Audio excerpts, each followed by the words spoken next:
Real-world asset tokenization is fake news. Although the biggest trend in crypto, particularly in DeFi, tokenization is just another swing at security tokens. Traditional assets can migrate on-chain, but it'll be harder than people say. Tokenization, particularly of real-world assets, or RAW, has recently been touted as the next big thing in crypto. Most people do not make the connection that this trend is just another form of security tokens, a term you may not have heard since 2018 for good reason. Dave Hendricks is the co-founder and CEO of Vertilo. The people hyping tokenization are mostly wrong, but their heart is in the right place. It's no one's fault that something becomes trendy, but if security tokens, tokenization, and RWAs are all part of the same technological continuum, and if the Gartner hype cycle is right, there will likely be another bust soon enough. Many of the current promoters of tokenization are refugees from the former hype cycle champion, decentralized finance, otherwise known as DeFi. While influential TradFi influencers and CEOs see tokenization as a natural evolution in finance. For instance, BlackRock CEO Larry Fink said the recent launch of Bitcoin ETFs were the first step towards everything going on-chain. The tokenization of every financial asset is much more complicated and largely misunderstood by both proponents and detractors. The tokenization of the RWA assets industry is beginning its 8th year, having started in late 2017.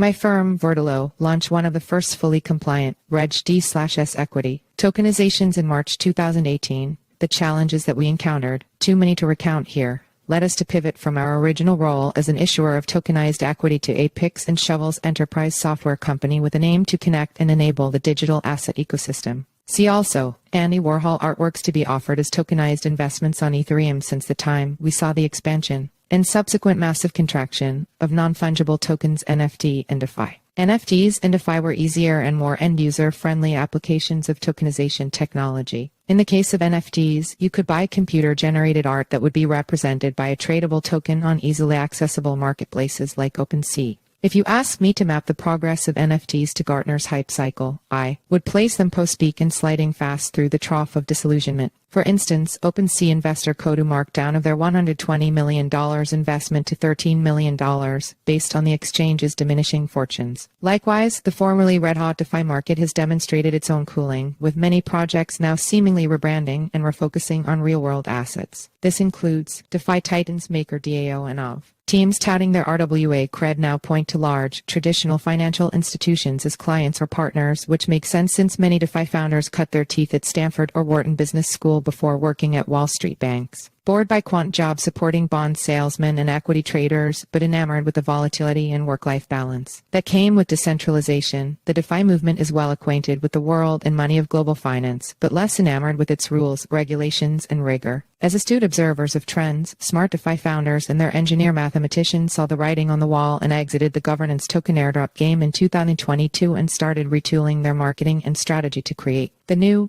thing, i.e. tokenization. The result: a mass migration and adoption of the moniker RWA and a swift flight from anything that looked like a copy-paste rug pull, a signature move and risk in the anon-loving DeFi world of 2020-22. The fact that the assets and collateral typically under management in most of these RWA projects are largely stablecoins and not actual hard assets doesn't appear to be a problem. Tokenization is not a quiet riot. If you map the current RWA market to the hype cycle, it probably would land right at supplier proliferation today. Everyone wants to be in the RWA business now, and they want to get into it as fast as they can. Tokenization of RWA is actually a great idea. Today, the ownership of most private assets, the target asset class for RWA, is tracked on spreadsheets and centralized databases. If an asset is restricted from being sold, like a public stock, bearer bond, or cryptocurrency, there is little reason to invest in technology that makes it easier to sell. The antiquated data management infrastructure found in private markets is a function of inertia.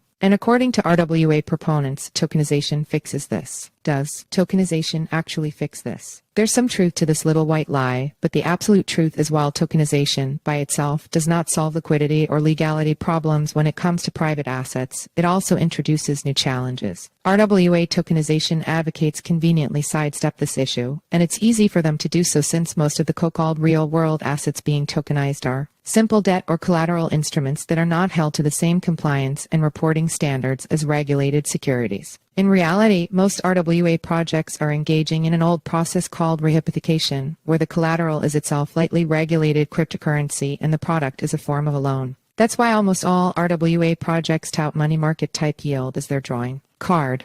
Just don't look at the quality of the collateral too closely. Borrowing and lending is a big business, and so I would not count out the future and long-term success of tokenization. But saying you are bringing real-world assets on-chain is not accurate. It is simply the collateralization of crypto assets represented by a token. And tokenization is just one piece, an important one of the puzzle. When Larry Fink and Jamie Dimon talk about the tokenization of every financial asset, they are not talking about crypto collateral RWAs, they are actually talking about tokenizing real estate and private equity, and eventually public equities. This will not be accomplished merely with smart contracts. First-hand experience. After spending more than 7 years building a digital transfer agent and tokenization platform that has tokenized almost 4 billion units representing interests in almost 100 companies, the reality of mass financial asset tokenization is much more complicated. See also, Superstate debuts tokenized short-term treasury fund on Ethereum to compete for zero-yield stablecoins. First of all, tokenization is a relatively simple and minor part of the process. Tokenization is a commodity business and hundreds of companies can tokenize assets. Tokenization by itself is not a very profitable business, and as a business model, tokenization is a competitive race to the bottom when it comes to fees. With so many suppliers offering the same thing, it's going to become a commodity really fast. Secondly, but far more important, there are fiduciary responsibilities when it comes to tokenizing and transferring RWAs. That's where the hard part, the ledger, comes in. Distributed ledgers offer real benefits for tokenizing financial assets by offering immutability, auditability, and trustability. This creates the basis for provable ownership and enables an error-free record of all transactions instantly. Without this, there will be revolution in finance. Using tokens, the ledger creates the trust that will enable finance professionals and their clients to get behind the words of Larry Fink and Jamie Dimon, but do so in a way that engenders more adoption than the tricky and technical world of DeFi and crypto. So before you start riding the hype cycle, look at what's come before and what has to happen next. Don't end up riding the wrong part of the cycle, or else you'll land on NFT version 2.